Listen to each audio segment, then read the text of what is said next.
Hello everybody, and welcome back to the Super Mario Odyssey playthrough. So, we have a grand total of 360 moons, and we are heading on to take down Bowser, and I'm so excited, like, we're heading towards one of my favourite kingdoms in the entire game, and it's just very exciting.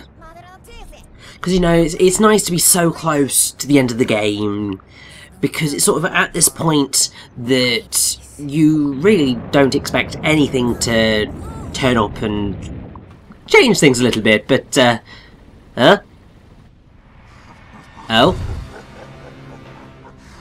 Oh. Oh. Well, that was certainly unexpected. Bloody hell.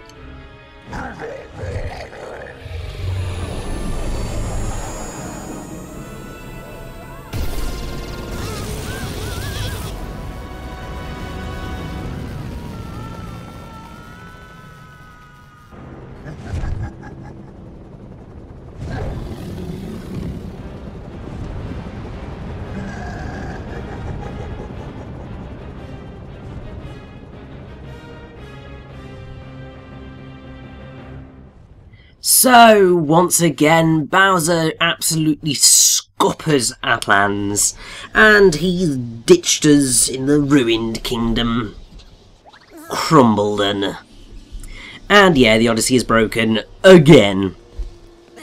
Thankfully, it's a very quick kingdom. We're going to complete pretty much the entirety of it in this single part alone, which is nice. I'm quite happy with that. But I do have to say, Crumbledon is a very fascinating kingdom because obviously it's so realistic and so very much not Mario. And I think that's what I really appreciate about it, because I came into this game knowing nothing about the Ruined Kingdom and knowing nothing about the Ruined Dragon. So when I got to this kingdom, it was just like, wait, what? Really? Mario's going all Dark Souls on us? Yes, Mario's going all Dark Souls on us. And I do actually love it. Just because it does sort of come out of nowhere, and this is just so different to anything that Mario has ever done.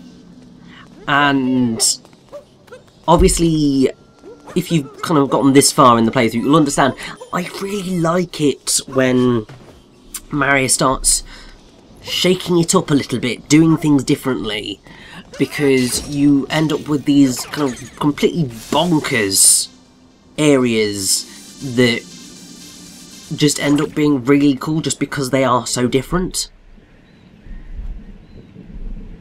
But yes, we get a bloody epic boss fight against the Ruined Dragon. Or, as really he probably should be called, the Lord of Lightning, because that's basically what the moon is called when you have defeated him.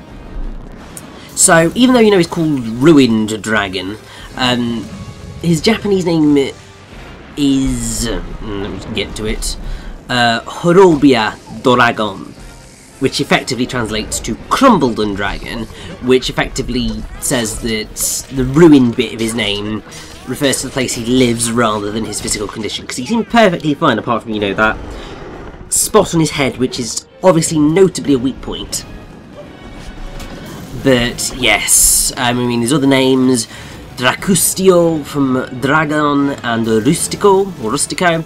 The French is Dragolos, and the Dutch is Donde Drac, Thunder Dragon. German is Zapodrak, which is zapping, which is electricity, and Drac, dragon. Italian is Drago dei Ruderi, Dragon of the Ruins. And then, yeah, it continues pretty much like that. On the whole, the Lord of Lightning, as I will call him from now on, because it just sounds so much better and more epic. It's pretty simple. It's just a case of avoiding these attacks, which that is, so the final phase of it is the most complicated, because his the pattern on how it all goes gets a bit more complicated to run around, but even then, he's really not that difficult of a boss fight. I just really like him because it's just quite epic, and as I said, just so insanely different. But there we go, the Lord of Lightning is defeated. We really need to find a campfire very soon to save our progress, you know? I say this like I've ever actually played a Dark Souls game, which I clearly haven't, because I don't have that level of patience. Yeah, I looked at the whole... Oh look! Dark Souls is getting released on Nintendo Switch. I think I'll pass on that one. Like, I like a challenge. That's not the type of challenge I'm down for necessarily. It's a bit too much, if you ask me. And oh, so there's 5 moons here that we can get, which... Oh no! So we've got 4 moons already, which is good. I like that. So we just need 1 more moon to be able to keep us on a kind of 5 moon playing field, which makes me quite happy. Annoyingly, there's a place where we can get 2, and I should, but I only want the 1. So I'm just gonna, you know, fight against my completionist brain and just get the 1. Because I like having multiples of 5, it just works better for me.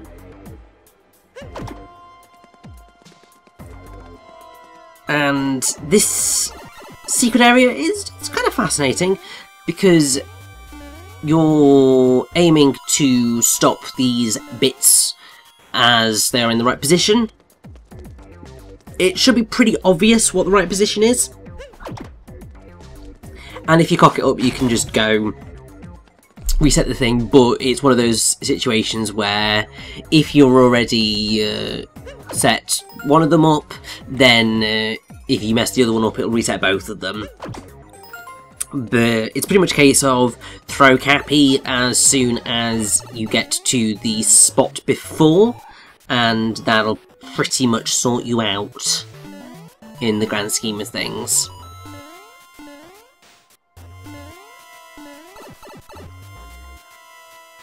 And I believe, yeah, if you manage to take a Koopa over to that side,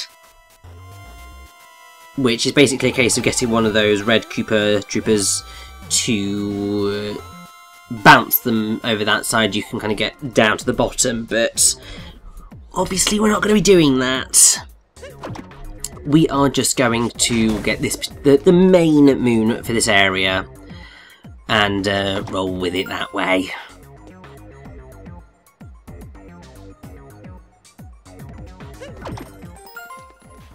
And I mean, you can also see getting my timing down on this. It does take you a few cycles, but once you've got it, super easy to complete. The secret one in this area is a bit more difficult, largely because obviously you've got to get the Koopa over there and then do a sort of puzzle like that, but even then it's not that bad. But there we go, we have 5 power moons, we only needed 3, but either way I am happy with that. And okay game, yes, I am aware that I have low battery, you do not need to remind me.